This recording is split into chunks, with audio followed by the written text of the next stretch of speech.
Hi Twist Yoga, congratulations, you made it to week 3 of our cardio, go. Hi Twist Yoga, this is Jennifer, congratulations, you made it to week 3 of our core and cardio challenge. Good, that's the good news, that's exciting, isn't it? I'm super proud of you guys. But now we have the B word, the burpee. No one loves the burpee, I don't think. Maybe Stacy loves the burpee, but I have not met anyone else that loves the burpee. And if you guys didn't see the post I put in the private Facebook group, it's kind of an interesting little backstory of where the burpee came from. So in today's video, we're going to be doing burpees and mountain climbers. So remember to always review what we've talked about in plank because those will come into play obviously in the burpee and the mountain climber. So I'm going to show many different options for the burpee. A burpee can be very intimidating. I totally get it. So if you're afraid of the burpee, if you're nervous about the burpee, I'm your girl. Here we go. All right, one of the main things that I see in a burpee, in my view, obviously this is the way that I have been taught to do burpees and that I feel like serves the body the best. One of the problems tends to be when we're standing, many times people keep their legs straight and bend down and try to place their hands on the ground and then jump back. A lot of times that's a lot of work for the backs of the legs and might not feel great. So what I suggest instead is you widen out the feet a little bit, almost kind of in like a goddess squat. So the arms reach up, they come down, you squat down nice and low and place your hands down on the ground so that it's almost, in yoga, that's the malasana shape. So it's almost similar to a malasana shape. So the hands are down in front of you and the legs are on the side, and then you step back or jump back. So instead of bending forward with straight legs, widen the feet out just a little bit and angle the toes out. As always, knees and toes need to face the same direction. So if the knees are out, the toes are also out in more of that goddess squat. So let me just go through kind of the beginning burpee. So we start standing, and again, the toes are pointed out just a little bit.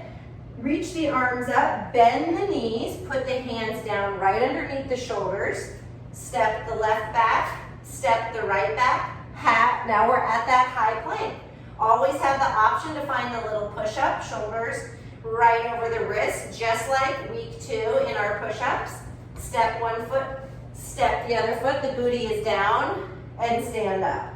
So that is a beginner burpee, a great place to be. I suggest beginner burpees for everybody. Maybe you incorporate, even if you're more advanced in the burpee, maybe you incorporate that a little bit.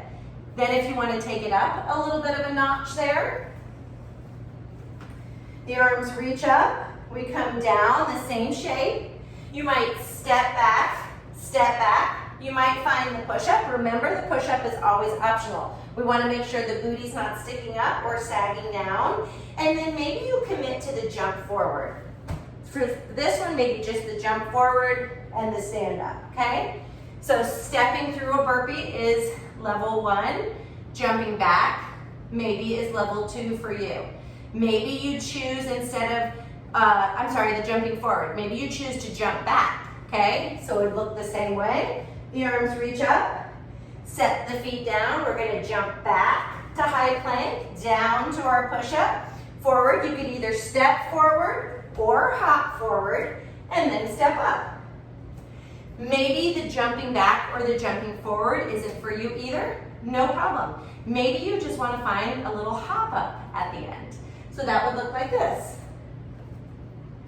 Reach up, squat down, place the hands, step, step. Maybe you step forward, maybe you hop forward. You come up, and you find a little hop at the end, okay? So maybe that's the level you're at, where you're stepping forward, you're stepping back, but you're just finding the little hop at the end. Maybe you're finding a hop at the beginning and a hop at the end.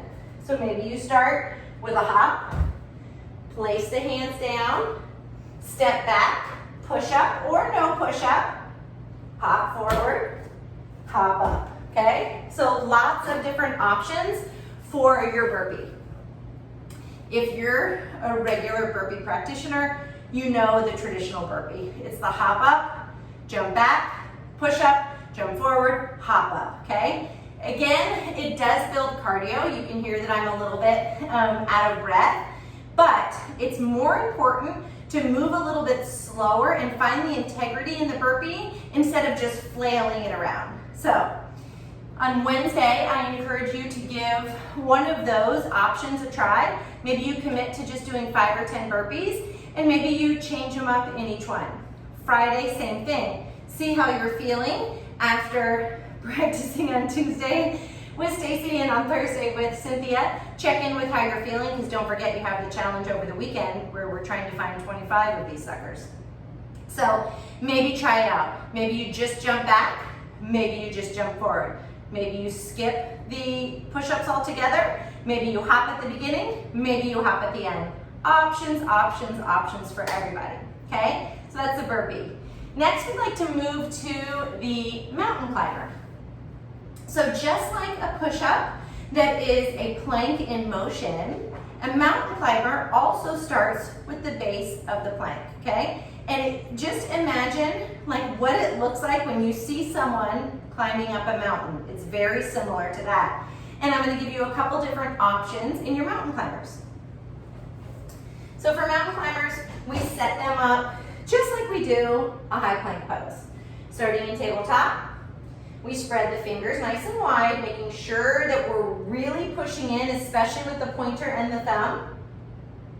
Gaze is down between the hands, just in front of the fingers. Tuck the chin in just a little bit, keep the back of the neck nice and long.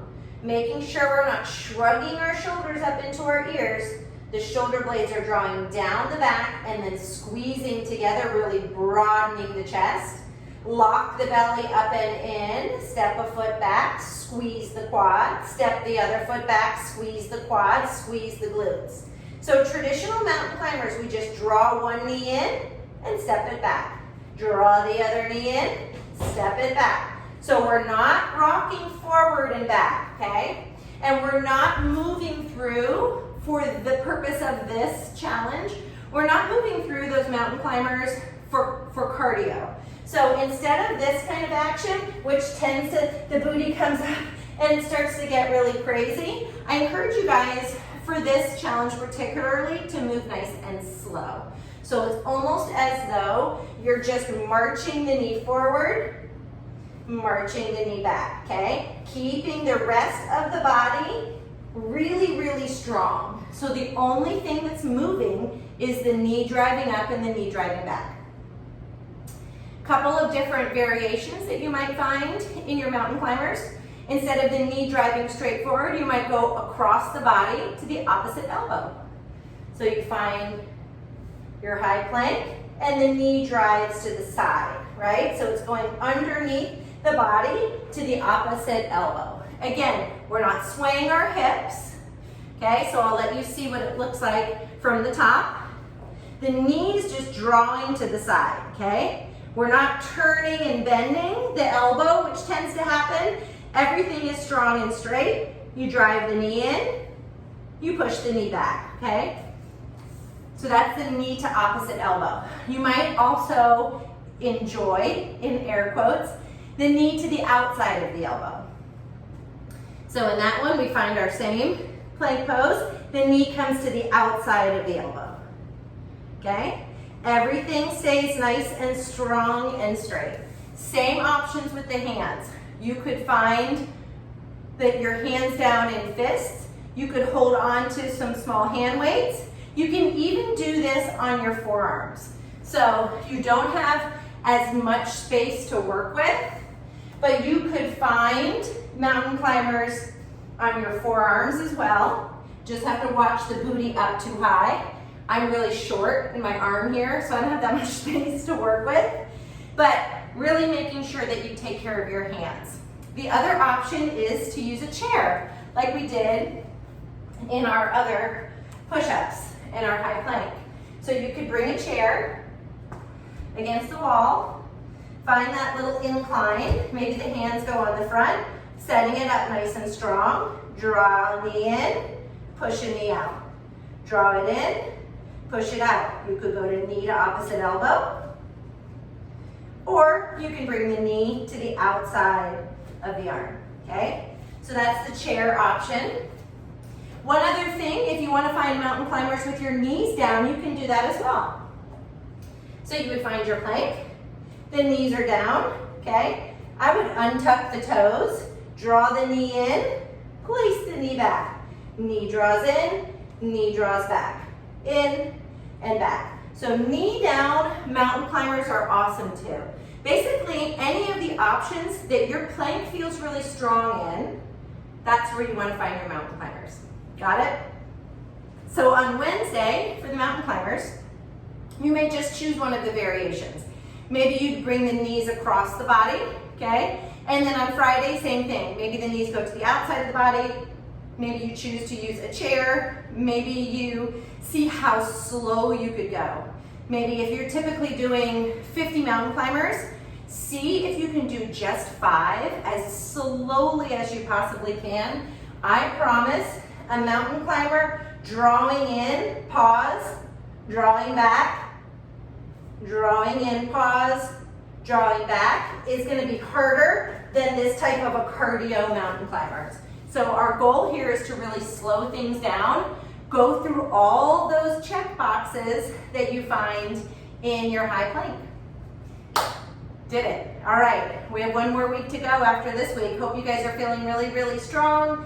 Check in with us in our Facebook group. Send us any questions that you have at info@twist-yoga.com, and we'll see you on the mat again soon. Namaste.